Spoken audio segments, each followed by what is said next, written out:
Hey, what's going on again? This is Sergeant First Class V here. So today I'm going to teach you guys how to change or add a model number to your equipment inside of GCSS-Army.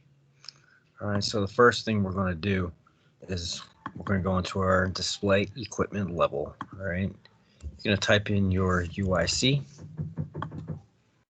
Like I said in my previous videos, I search A through Z. All right, so once you're here,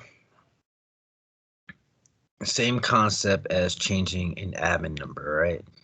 So we're going to look for something. Here you go. Bayonet. Boom.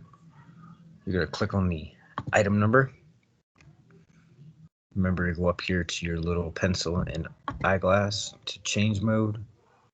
And then your model number is right down here. So this is an M7. You'll hit save. Refresh. And you're good to go. So the purpose of this is just to clean up your equipment situation report. So whether it be your admin number, your model number, make it look uniform and complete. All right, so it just makes it look better. And then on your 5098s, it'll actually print on there as well. So I hope you all like this video. Make sure you hit that like button or subscribe. I'll be dropping some more videos tonight.